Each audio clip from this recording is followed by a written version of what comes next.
Bismillahirrahmanirrahim. Assalamualaikum warahmatullahi wabarakatuh. Para jemaah Waalaikumsalam. yang saya muliakan, insyaallah kita Waalaikumsalam. sore ini kita lanjutkan. Benar kata Ustadz Nursen tadi, kalau kita nurutin males enakan tidur ya. Tapi ada poin penting kalau kita membiasakan diri tetap punya target untuk ngaji, insyaallah semangat kita untuk ngaji akan ada dan insya Allah terus ada dalam hati dan semangat kita. Salawat serta salam marilah kita sanjungkan kepada Nabi Muhammad SAW. Alhamdulillah kita bisa ketemu lagi di bulan Syawal ini. Dan tak lupa saya menyampaikan taqabbalallahu minna wa minkum. Mohon maaf ya lahir dan batin. Mudah-mudahan puasa kita dan ibadah kita di Ramadan diterima oleh Allah Ta'ala. Dan Allah pertemukan lagi kita di Ramadan yang akan datang. Amin ya rabbal alamin. Temanya memang tentang new normal. Kemarin ini materi ini saya pakai untuk menguatkan pada jemaah karena Jumatan kemarin di masjid saya sudah saya buka ya, bersama pengurus dengan pertimbangan dengan protokol yang ketat ya, pakai soft distancing, kemudian bawa sajadah sendiri, pakai masker, kemudian tangannya juga harus cuci tangan dan kita pasang penjaga di depan pintu sana untuk ngecek suhu tubuh. Dan itu jadi kebiasaan baru. Jadi kalau bahasanya normal itu jadi dulu nggak ada begitu, sekarang begitu. Jadi sebelum memulai pembukaan kemarin saya sempat sampaikan, dan ini saya sampaikan lagi bahwa istilah new normal itu sebenarnya sudah berlaku dari dulu. Nabi Adam itu waktu turun ke bumi itu new normal. Kan normalnya beliau di surga. Di surga minta makanan tinggal panggil makanannya datang, minta minum. Nah, begitu di bumi new normal ya, harus nanam gandum, harus bekerja. New normalnya Nabi Adam. Nabi Nuh juga begitu, habis banjir besar new normal karena paruh dari populasi dunia nggak ada. Yang semula tanahnya subur jadi gersang karena kena banjir ya new normal lagi. Jadi kita bisa bayangkan new normal itu sudah berlaku juga di Nabi Nuh. Begitu juga Nabi Ismail dan ibunya mengalami new normal karena semula di Al-Khalil di Palestina, new normal di Mekah yang relatif lebih gersang daripada di Palestina kan. New normal. Jadi new normal itu sebenarnya kita nggak usah heran karena kita sudah ada contohnya. Cuman karena kita nyangkut ibadah dan kita harus hati-hati karena ini virusnya masih ada, tanda kutip obatnya juga belum ditemukan secara spesifik, vaksinnya belum, jadi kita harus harus hati-hati gitu ya. Nah, saya mulai dari new normal yang pertama itu dengan wudhu. Karena kemarin orang menanyakan soal wudhu yang airnya kecampur dengan sabun. Karena mungkin tempat wudhunya itu dikasih ada ember, ada sabun. Entah nggak ngerti atau bagaimana, kecampur sama sabun. Ya saya jelaskan kalau air wudhunya yang keran ya nggak apa-apa. Walaupun ada sabun nitrat. Tapi kalau itu di bak mandi kecampuran sabun ya airnya menjadi tidak air mutlak, jadi air yang tagoyir yang berubah. Nah, itu aja ini. Jadi besok di sana tempat kerannya ya yang keran mancur itu saja, jangan mandi di bak wudhu di bak, karena kemungkinan kalau di bak kan dekatnya ada sabun kecampuran airnya berubah ada bau sabun kan berarti tidak boleh untuk wudhu. Itu yang pesan saya kemarin kepada pengurus seperti itu. Jadi kalau mau cuci tangan sebelum wudhu maupun cuci tangan sesudah wudhu nggak apa-apa karena sudah wudhu kan. Nah, jadi nggak apa-apa kali. Nah, yang pertanyaan kedua mengenai disinfektan. Disinfektan itu ada alkoholnya. Nah, kalau saya berpendapat bahwa alkohol yang ada di disinfektan itu bukan khamar ya nggak apa-apa, nggak najis. Karena alkohol yang dianggap najis itu kan yang tercampur sebagai khamar. Kalau disinfektan itu kan alkohol medik kan, alkohol seperti alkohol untuk pembersih kan, nggak apa, karena alkohol yang untuk medik sama untuk diminum kan beda. Kalau yang yang diminum kan dari karbonhidrat kan, dari gandum atau dari anggur. Dan kalau yang desinfektan itu kan dari tetes tebu kan, dari tetes tebu atau dari yang bukan makanan gitu. Jadi seperti itu. Ya nggak apa-apa. Kalau kita menghukumi alkohol nggak apa-apa ya berarti habis wudhu kemudian disemprot desinfektan ya nggak apa-apa, jelasin aja pada jamaah. Nanti kalau ada yang protes, saya nggak mau disemprot karena ada alkoholnya, dijelasin aja nggak najis gitu aja. Kalau seandainya ada yang nanya gitu ya. Nah, gitu. Itu untuk yang pertama. Yang kedua mengenai soft distancing. Itu di materi saya jelaskan. Memang sholat itu dengan soft yang berjarak itu ada dua pendapat. Pendapat yang pertama, kalau softnya berjarak, itu menurut Ibnu Hazm dalam kitab Al-Muhalla itu dihukumi sholatnya batal. Jadi kalau sholat dengan berjarak itu Ibnu Hazm di kitabnya Al-Muhalla itu dianggap batal. Dianggap batal, benar-benar batal. Karena tujuan sholat kan memang berjamaah dengan memenuhi hadis sausufakum fa'inat tasbihatas sukum intamami sholat itu. Tapi Imam Romli mengatakan kalau soft distancing itu tidak menghilangkan fadilahnya jamaah, tapi hanya menghilangkan pahalanya soft rapat. Karena dia pisahkan antara hukum sholat sebagai sholat dengan kesunahan dalam sholat. Makanya Imam di madhab Syafi'i khususnya, seperti Imam Romli, Imam Nawawi itu, soft berjarak itu tidak menghilangkan pahalanya berjamaah, tapi menghilangkan pahalanya soft rapat. Jadi soft rapat itu punya pahala, tapi sebagai sholat berjamaah tetap sholatnya sah dan berjamaahnya tetap dapat. Cuman nggak dapat pahala soft rapat kan gitu kan. Jadi nggak apa-apa. Jadi kita soft distancing nggak apa-apa. Jadi itu sudah benar itu pendapat yang menyatakan bahwa soft dengan berjarak itu nggak apa-apa. Yang kedua adalah tentang setelah soft distancing itu adalah mengenai ide membuat sholat dengan video conference yang pernah saya sampaikan di awal. Video conference kalau sifatnya itu di masjid, misalnya masjidnya kan ini kapasitasnya jadi cuma separuh kan Pak.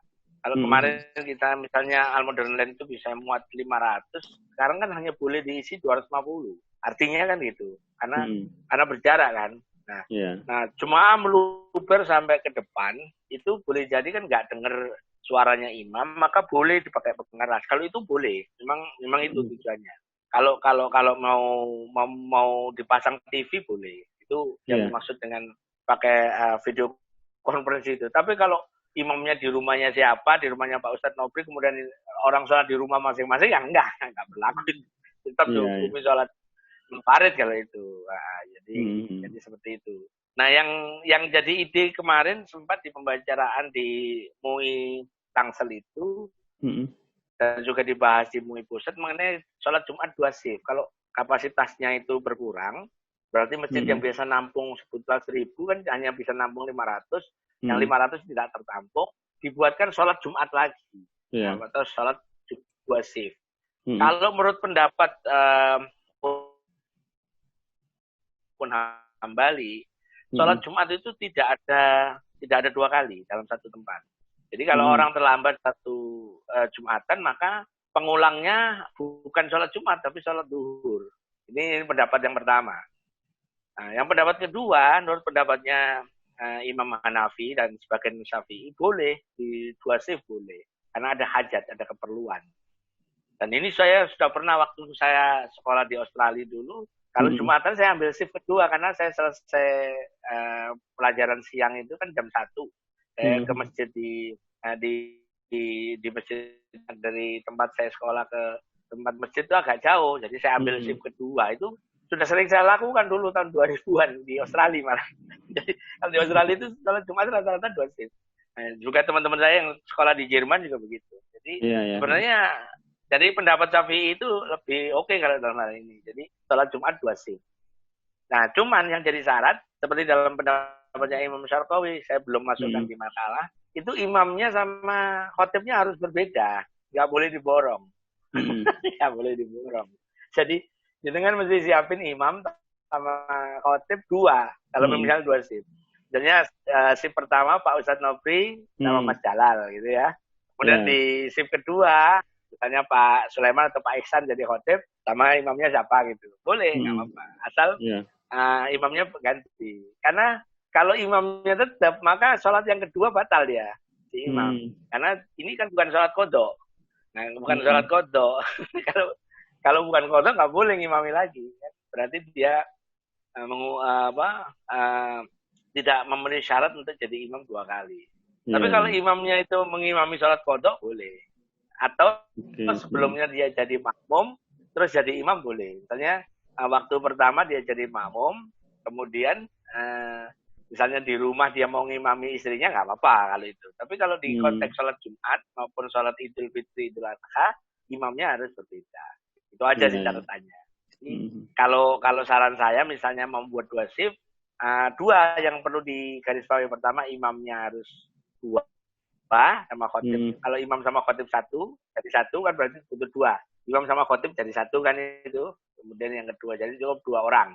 Imam sekaligus khotibnya 2. Kemudian khotbahnya saran saya jangan terlalu lama. Kemarin di sini saya menggunakan hanya rukun-rukunnya saja. Ya, rukun-rukunnya saja hamdalah, baca selawat, baca ayat, kemudian wasiat takwa, kemudian sedikit mauidhah, pesan tentang musibah dan sebagainya, kita tetap aqrabillah, terus doa khotbah kedua udah hanya 7 menit 10 menit selesai. Sehingga shift kedua tidak terlalu lama. Nanti kalau mau jemaah nunggu kan shift saya diusahakan diatur jaraknya, keluar bareng, nanti shift kedua masuk. Langsung baris, langsung khotib duduk di mimbar, langsung assalamualaikum, langsung azan. Iya, oke. Itu boleh. Ya, salah. Kalau itu misalnya nanti Al-Hidayah buat protap seperti itu. Toh ini nanti kemungkinan besar sekitar 3 bulanan lah kita akan seperti ini, nggak apa-apa. Toh ini pembelajaran juga bahwa DVK itu dibuat oleh para ulama kan abad ke-7 itu, abad ke-7 Hijriah sudah ada pembahasan ini. Padahal sekarang sudah abad ke-14 kan. Pak bisa bayangin. 7 abad yang lalu sudah dibahas tapi ini. Itu cerdas sekali ulama kita ya. Ini untuk salat Jumat 2 shift. Iya, hebat banget. Nah, yang terakhir mengenai penggunaan masker untuk itu kan makruh hukumnya menutup mulut ketika salat kan. Jadi di hadis-hadis Nabi itu kalau kita salat menutup mulut ini makruh, ya, baik dengan tangan maupun dengan sesuatu. Ya, itu karena tidak ada keperluan. Tapi kalau ada keperluan ya nggak apa-apa kan. Berarti kan itu ada udzur kan, berarti berlaku kaidah al-masyaqqat tajlibut taysir. Kalau ada masyaqqat boleh ngambil yang gampang kan gitu kan. Nah itu aja. Jadi boleh kalau ada jemaah nanya, Pak saya sholat baca hadis kalau pakai masker makruh. Ya saya tinggal jelasin. Ini kan ada keperluan untuk mencegah dari orang lain tertular ke Anda atau Anda menulari orang lain. Toh sholatnya tetap sah. Jadi kan salat sujud itu bukan hidung kan, jadi dahi kan. Jadi walaupun ketutup sama masker dihukumi makruh tapi salatnya sah. Jadi poinnya itu ada 4 itu aja Pak tentang normal di masjid. Di samping protokol kesehatannya ya. Jadi jenengan harus nyiapin tukang termogan 2 atau 3 ya. Nanti kalau orangnya dibawa di atas 37,4, 37,5 langsung suruh balik pulang. Ya, bagus lagi kalau jemaah ke situ rapid test dulu. Wah, itu lebih bagus lagi. Biayanya gede banget. Bisa kerjasama sama Pemda. Karena masjid Modern kan terkenal dekat rumah sakit kan itu. Jadi bahayanya lebih gede. Jadi di makalah sudah saya jelaskan tentang poin-poin penting tentang sholat Jumat 2 shift. Kemudian kalau seandainya 2 shift nggak diambil ya sholat keduanya zuhur berjamaah. Boleh. Jadi misalnya sholat kedua nggak ada khotib gitu ya, nggak ada imamnya gitu. Ya sudah, jemaah yang masuk baru pertama yang shift kedua itu tidak sholat Jumat tapi sholat zuhur berjamaah. Karena memang aturannya kalau yang siapa tertinggal sholat Jumat, kalau penggantinya adalah zuhur, afdolnya berjamaah gitu. Kalau memang bisa 2 shift dengan Jumatan boleh, dengan zuhur juga boleh kan gitu. Kalau misalnya ini bisa disosialisasikan lebih awal, insya Allah orang-orang bisa terima. Artinya sosialisasi aja lebih awal. Di sini sudah dari minggu lalu saya coba komunikasi dengan kawan-kawan bahwa kalau shift dengan shift boleh, dengan sholat zuhur juga boleh. Pilihannya gitu. Nah, akhirnya dipilih dengan 2 shift. Dipilih dengan 2 shift. Meskipun kemarin masih tertampung biar sampai jalan nggak apa-apa, masih tertampung kemarin sampai meluber ke jalan, cuma 1 shift kemarin. Karena mungkin belum tahu masjid saya dibuka. Yang lebih itu jadi bagian dari pandemi. Nah ini tugasnya DKM sama ustadz-ustadz untuk menjelaskan perihal protokol ini, karena nanti orang akan banyak nanya, ini saya sudah wudhu kok disemprot apa namanya desinfektan. Nanti banyak protes, itu udah kejadian soalnya. Jadi udah wudhu disemprot disuruh cuci tangan, nggak mau dia, ya, ribut sama apa namanya satpam yang jaga kan. Iya. Kayak gini.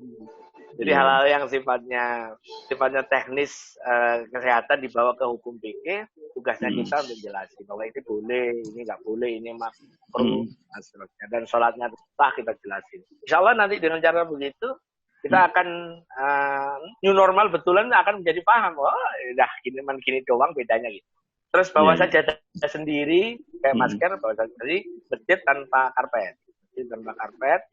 Kemarin masjid setelah Jumatan langsung di desinfektan lagi, dipel pakai disinfektan lagi. Seperti itu. Alhamdulillah kalau itu insya Allah nanti kalau itu sudah wabahnya hilang kan kita kembali normal lagi insya Allah. Kira-kira itu materinya yang ada 4 hal ya, tentang wudhu, kecampur air sabun atau wudhu kena desinfektan, sholat dengan masker, hukum sujudnya, kemudian tentang penggunaan televisi atau pengeras suara untuk jemaah yang di luar, walaupun agak jauh dari masjid, dengan jarak 150 dirok juga boleh. Kemudian sholat Jumat 2 shift, bisa Jumatan betulan 2, bisa Jumatan plus shift keduanya adalah sholat duhur.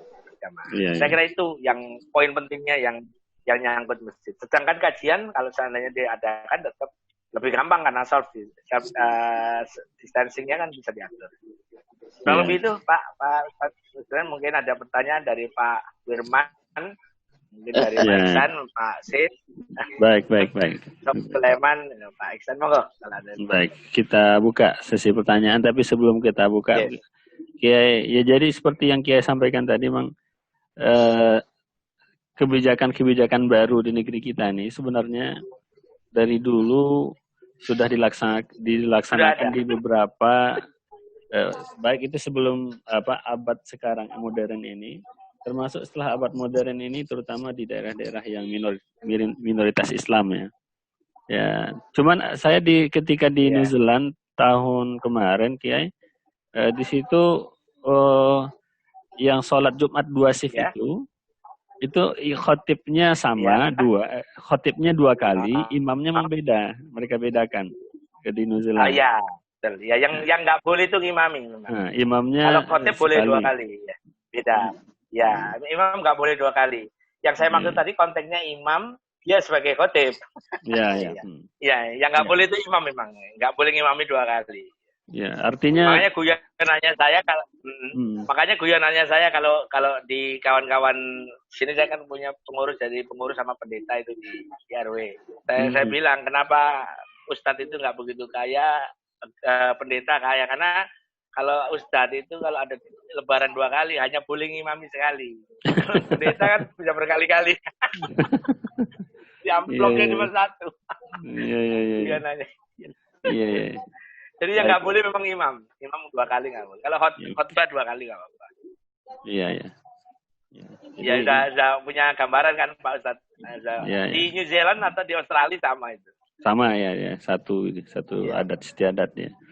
Jadi dan sebenarnya mereka menggunakan Malika Nafi ya. Iya. Jadi sebenarnya hukum kita ini agak fleksibel ya. Kalau kita pahami seperti kata para ulama usul fikih, al-hukmu yaduru ma'al illah, hukum itu wujud dan wa'adaman. Wujud dan wa'adaman. Kisar tentang ilatnya ya. Nah, tergantung ilatnya. Kalau ada ilatnya maka ada hukum. Kalau nggak ada, jadi itu nggak bisa. Itu Bapak Ibu yang dirahmati Allah SWT sebagai muqaddimah untuk kajian kita pada sore hari ini. Silakan Bapak-bapak, Ibu-ibu, kalau ada ibu-ibu yang ingin berdiskusi, ini masalahnya masalah yang baru bagi kita untuk menghilangkan keraguan-raguan. Karena memang banyak pertanyaan tentang hal-hal yang kita lakukan sekarang karena nggak biasa. Kita ini dihukum oleh sesuatu yang biasa. Ya karena nggak biasa, akhirnya bertanya, sah nggak gitu. Iya. Sah nggak. Jadi silakan Bapak Ibu. Pak Haji Wirman, silakan kalau Pak ada. Wirman. Kalau ada yang ditanya. Ya, saya ada pertanyaan dikit Pak Ustadz, tapi mungkin nggak relevannya itu. Saya begini, kalau saya pernah dikasih tahu, tapi saya nggak ingat persisnya, seorang imam itu kalau tidak boleh lebih tinggi daripada tempatnya daripada jamaah. Nah, pada saat tertentu ada misalnya kita sholat di bawah, katakan basement, sementara imamnya di lantai 1 gitu. Nah, itu lebih tinggi imam itu daripada kita. Nah, ini iya. Silakan Kiai. Fadhol Kiai. Ya, baik. Kalau di teks tentang kedudukan imam itu makro saja kalau dia lebih tinggi atau lebih rendah. Jadi dihukumi makro, tidak membatalkan kedudukan sholat berjamaahnya. Karena waktu itu kan kenapa Rasulullah melarang imam lebih tinggi atau lebih rendah? Kan Rasulullah sedang membangun identitas Islam di Medina. Dengan keadaan orang-orang di Medina itu kan gereja maupun tempat ibadahnya orang Yahudi kan rata-rata tempat si imamnya itu lebih tinggi daripada si jemaahnya di gereja atau di sinagog itu kan. Nah, Rasulullah membuat identitas sendiri bahwa Islam itu egaliter. Makanya tempat imamnya pun dengan makmum sama. Itu asal usulnya itu. Jadi karena asal usulnya itu, maka Rasulullah punya, nih Islam itu begini loh. Imam dengan makmumnya dalam satu level yang sama.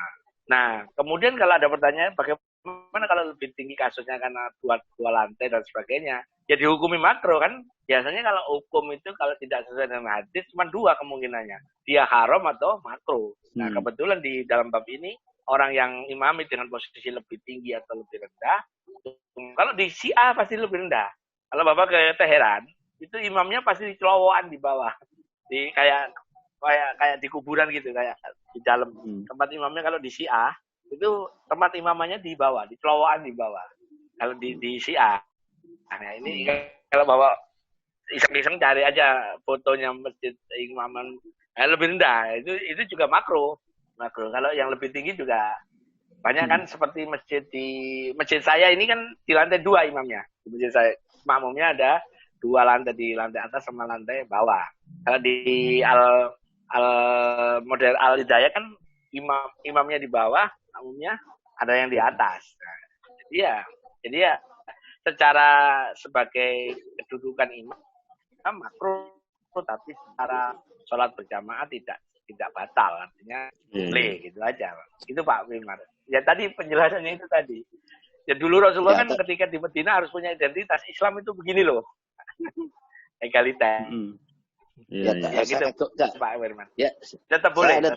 Ya, seingat saya kalau nggak salah ingat saya, Pak Ustadz ini kan seorang industrial engineer ya backgroundnya, betul nggak? Iya. Jadi kalau kita lihat secara ilmu fisika, kalau seandainya imam di atas, orang di bawah nggak bisa lihat imam kan? Jadi secara ilmiah gitu, imam itu harus di bawah sehingga yang makmum bisa ngelihat dia ke bawah gitu. Rujukannya secara apa namanya, kalau kita ambil rujukan ulul albabnya ya, pikirannya jadi, ya kan, gitu. Mungkin yang dimaksud syarat berjamaah itu kan ada 3 ya Pak. Syarat berjamaah itu ada 3. Pertama, imam dan makmum satu tempat. Ya. 2, si makmum melihat gerakannya imam. Yang ketiga, si makmum tak boleh mendahului imam, kan begitu kan? Nah, itu berarti di poin kedua tuh, si makmum bisa lihat imam. Nah, makanya di BK itu ada istilah istidrok atau manfaat. Istidrok itu kalau masjidnya 2 lantai, itu ada jalan menuju ke bawah di mana makmum bisa melihat imam. Kan itu tekniknya. Itu masih tetap sah.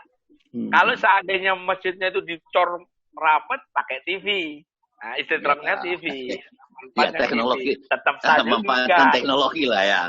Zaman ini ada zaman teknologi itu maksud saya itu begitu. Tidak salah. Di VK itu istilah manfaat, mem non fa'dal titik. Itu artinya jalan keluar. Jalan keluar itu ada exit point terhadap masalah itu. Kebetulan di dunia yang sekarang masalahnya itu dipecah dengan CCTV kan, dengan TV, Ya. imam TV-nya ngadep ke imam, yang bawa TV kan, tetap boleh.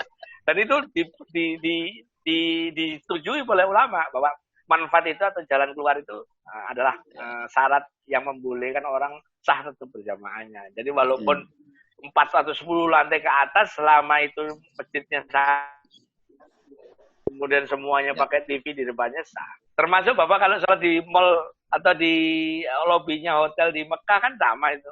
Hanya dengar suara doang. Iya. Imamnya di sana jauh. Iya. Tetap sah. Kira-kira itu Pak. Iya. Ya, jadi intinya boleh ya Kiai ya. Makasih Kiai. Syukran. Makasih. Silakan Bapak yang lain kalau ada yang ingin ditanyakan. Kan kalau ada yang tanyakan.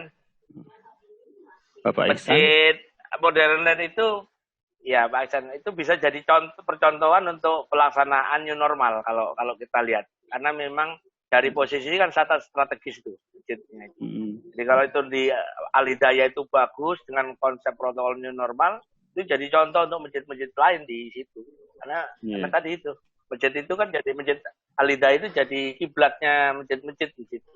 Makanya kalau saran saya di KM insya Allah bisa membuat satu model dengan tetap memakai kaidah fikih, tapi juga sekaligus memenuhi protokol kesehatan kan gitu.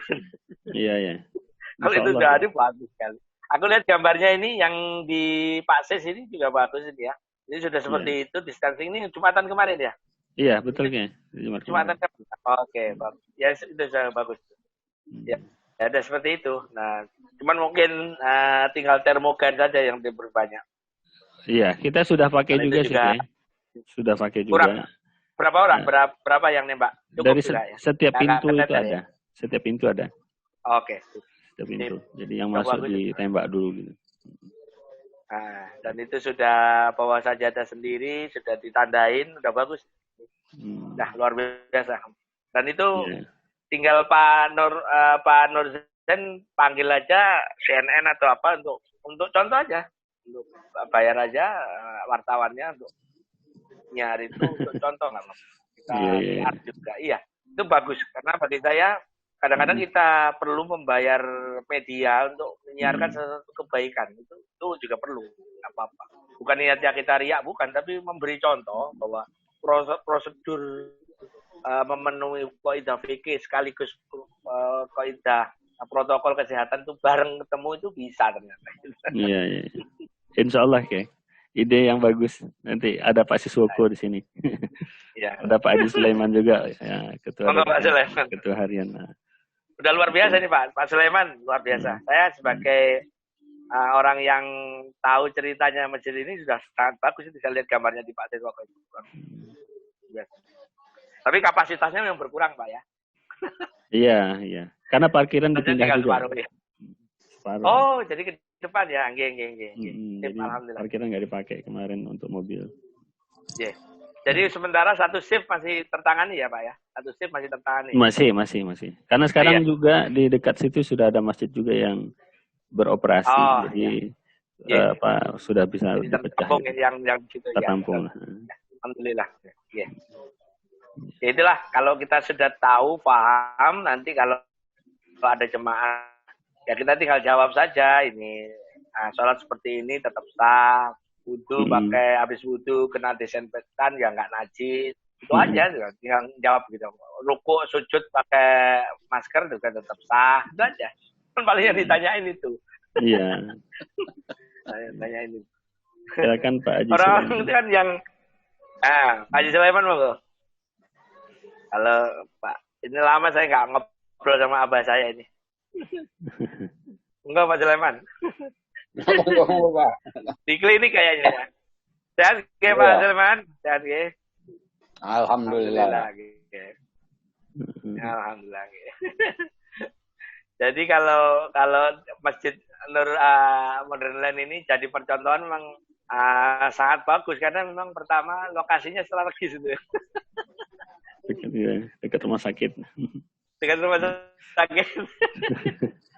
Mudah-mudahan pasien COVID nggak ada yang ke situ. Amin, amin, insyaallah. Insyaallah semuanya Amin, sehat. amin, insyaallah. Insyaallah Amin, semuanya amin, insyaallah. insyaallah. Jadi kalau nanti Pak Nurzain dari materi saya itu tinggal ngambil fatwanya MUI nomor 31 tahun 2020 tentang sholat Jumat sama itu terus gabungin sama materi kita buat maklumat sendiri juga nggak apa-apa. Pakai banner gitu. Bahwa nomor 1 pemakaian disinfektan tidak membatalkan wudhu. 1, 2 sholat sujud dengan masker tetap sah sujudnya. Sholat dengan soft distancing tetap sah sholat jamaahnya. Kalau dirasa perlu buat Jumatan 2 shift tetap boleh. Udah itu cukup. Pakai maklum. Itu kan orang mudah dipahami bahasanya. Nggak usah bahasa fatwa. Bahasa player aja gitu. Iya. Jadi nanti pengurus tidak usah terlalu banyak jawab, itu sudah dijelaskan bikin aja Pak.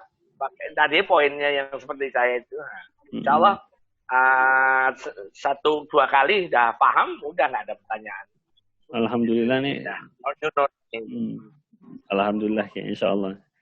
Cuman kayaknya jamaah kita tuh sudah, kalau jamaah di Modern Line kayaknya nggak ada yang ini lagi, kayaknya nggak ada yang bertanya lagi. Mereka udah diarahkan, udah ngikut lagi gitu. Ketika udah bagus berarti, udah paham. Terakhir, ya. Berarti udah pinter-pinter ya PKJ. Ketika terakhir kita sebelum lockdown. Di sini masih banyak nanya, Ustaz. Iya. Di sini banyak nanya. WA saya tangtung-tangtung aja. Begitu ya. Ketika terakhir lockdown dulu, ketika sebelum PSBB memang Jumat terakhir waktu itu kita arahkan supaya jaga jarak, enggak ada. Kita sudah kasih jaga jarak, tapi waktu itu belum dikasih tanda, nyelonong aja, merapatkan diri aja dia. Iya, kemarin karena belum paham. Dengan adanya tanda-tanda itu mereka dengan sendirinya paham juga. Alhamdulillah. Ya Pak Ustadz, saya mau ada tanya lagi nih Pak Ustadz. Termasuk tadi yang statement 4 itu ya. Ya, baik. Wudhu kena disinfektan nggak apa-apa. Monggo. Baik, Pak Firman. Baik. Ya, ini hanya kebetulan aja mengenai masker ini. Saya punya pengalaman kira-kira 27 tahun lampau di tahun 1993 di Mekah di Masjidil Haram. Karena Abu saya pakai masker, terus saya ingat banget saya terus dimarahin gitu Ustaz. Iya. Nah, jadi mengenai masker ini itu gimana? Karena dia bilang kamu kan tidak menghormat itu Ka'bah ya. Akhirnya saya terpaksa buka lagi. Jadi retrieve the memory ya. Retrieve the memory 27 tahun yang pertama kali saya ke Masjidil Haram. Kalau itu jadi hukumnya hukum ya terus gimana Pak? Kalau seandainya di dalam sholat ini masker itu kalau pada waktu kita sholat kan kita bisa turunkan karena sajadah kita kan sudah terang itu sudah higienis ya. Iya. Jadi barangkali saya karena mengingat sejarah itu ya, jadi saya terbakta waktu sholat karena itu sajadah sendiri saya buka aja itu nggak buka gitu loh. Iya. Walau ini kalau saran saya gini, pengalaman gitu. Kalau yang ini hukumnya kalau di bab fadilahnya Ka'bah, kenapa Bapak ditegur oleh orang itu mereka berdalil dengan bahwa Ka'bah itu ketika melihat Ka'bah memang kita sama, nggak boleh sama. Jadi hukumnya melihat Ka'bah dengan menutup begini itu seperti tanda kutip su'ul adab terhadap Ka'bah. Makanya Bapak ditegur kan itu. Tapi hukumnya makruh saja. Makruh. Itu sama dengan orang sujud tadi. Sujud dengan masker itu makruh saja. Makanya kalau kita paham teori tentang Ka'bah, bahwa Ka'bah itu sebenarnya kan kenapa ittiba itu yang ditutup kain ihram yang kiri. Waktu kita tawaf kan yang kiri yang ditutup ya. Itu kan ini yang ngadep Ka'bah kan. Nah, itu kan itu. Kalau ini ditutup, tapi kalau mulut nggak boleh ditutup itu. Makanya Bapak ditegur. jadi orang itu yang negur justru ngerti PK Pak. Bapak jadi punya Iya. memori itu sekarang. Iya. Oh jadi ingat Pak kalau udah gitu. Jadi so kalau kita lihat itu, kalau kita lihat sudah 30 tahun ya Pak ya. Iya, pertama kali ke sana juga itu pokoknya goso gitu kan Ustaz, goso aja. Bahwa itu 30 tahun aja masih ingat ya, luar biasa. Baik. Tapi kata, kalau di dalam sebenarnya iya di dalam kita punya doa iftitah tuh ini wajah tu wajah, jadi wajah kita kasih lihat. Iya, wajah, iya betul. Itu kan statement bahwa ketika kita menghadap Tuhan wajah kita harus nampak. Makanya orang sholat dengan mulut tertutup, hidung tertutup, makruh itu kan karena itu. Iya. Sudah betul itu, sudah betul. Iya. Masya Allah. Jadi udah tahu logiknya antara hukum akli sama naklinya udah nyambung. Iya. Makanya perempuan pun ketika makruhnya karena itu tadi. Ikhram. Ketika sholat pun perempuan harus buka wajah kayaknya. Untuk yang bernikop itu, makanya nggak boleh mereka tutup wajah. Termasuk makanya ketika nikop itu tawaf.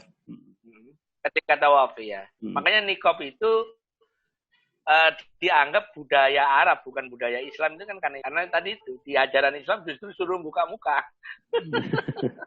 bukan nutup muka kan. Yang di wanita kan dua ini sama muka. Justru waktu sholat justru pakai nikop harus kebuka karena tadi kata Pak Firman ini wajah itu tadi kan itu.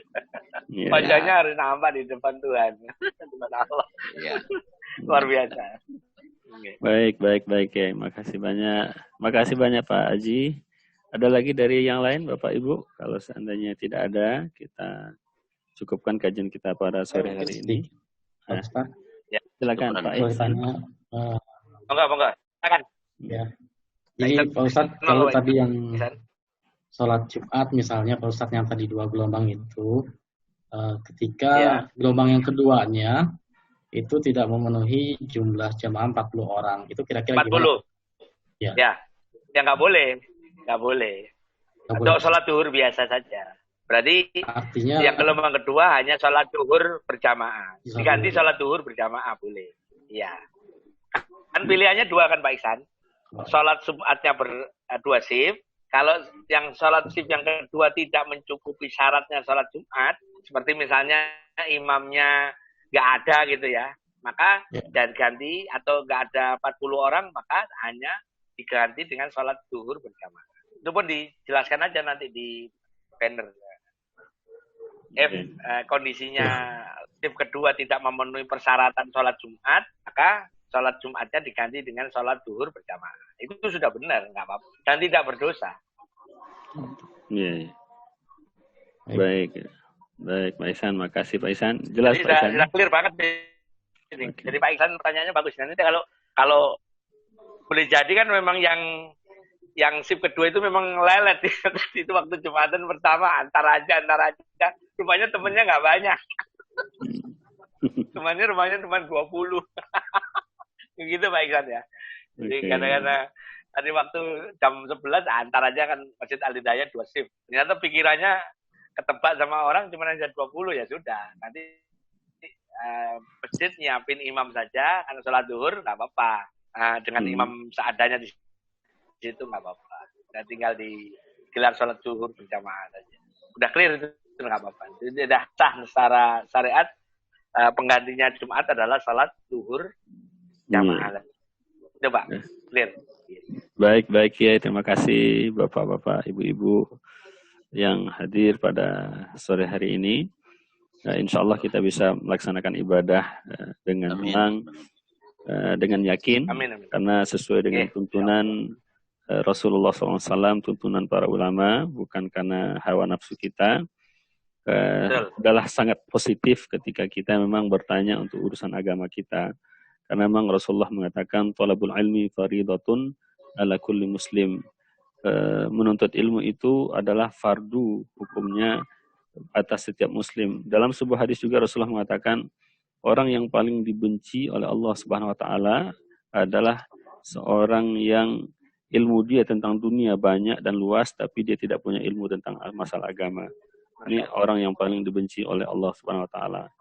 Jadi maka dari itu kita bersyukur pada sore hari ini kita dapat berkumpul di sini mengkaji urusan agama kita, mudah-mudahan semakin dekat kepada Allah. Dan terakhir kita minta kalam penutup sekaligus mungkin doa kalau Kiai berkenan untuk memimpin doa penutup majelis. Baik, kita mohon pada Allah Ta'ala, mudah-mudahan Allah senantiasa menolong kita, memberikan kesehatan jasmani rohani kepada kita, keluarga kita. Allah berikan angkat bala musibah dari tanah air kita, keluarga kita. Al-Fatihah. Bismillahirrahmanirrahim. Alhamdulillahirabbil alamin. Mari tetap semangat untuk thalabul ilmi dengan cara seperti ini, atau nanti kalau sudah dibuka masjidnya, kita tetap semangat untuk thalabul ilmi. Insyaallah jalan kebaikan Allah berikan melalui jalan thalabul ilmi, dan insyaallah ilmu kita menjadi ilmu yang manfaat. Amin. Tutup sekaligus insyaallah nanti kita ketemu lagi dalam kajian yang akan datang. Karena mudah-mudahan kita semua senantiasa dalam keadaan sehat walafiat. Terima kasih. Wallahul muwaffiq ila aqwamit thoriq. Assalamualaikum warahmatullahi wabarakatuh.